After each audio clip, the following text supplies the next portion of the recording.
So ayan guys, for today video, alas 4 na ng hapon. Dito ako nagtatambay ngayon sa first time lang, habang yung buko guys, walang pagubitan dito.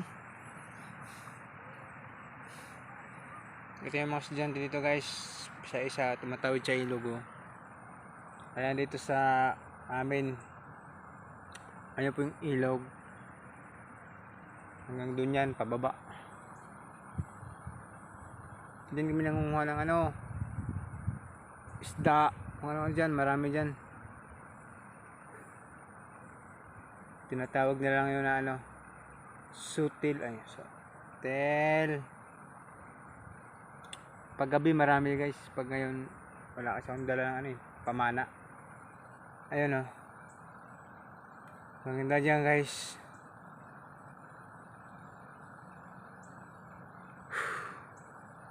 Ayan ilo guys, yun nanguhuli sila ng isda, namamana yan.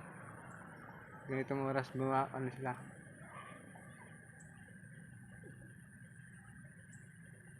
Marunong ako pumana guys, pero hindi sa malalim.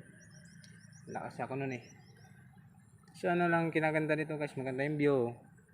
Yun, bundok guys. Makakasipag.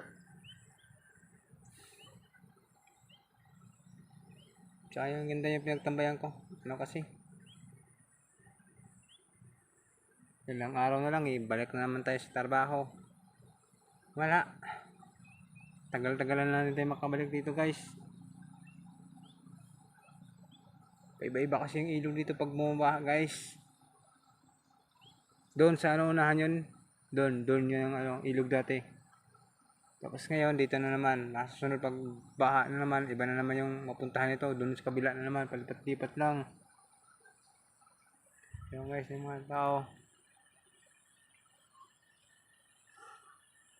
Isda yun Yan, ang tawag namin dyan, maputi, talabong, yun lumipad, takot.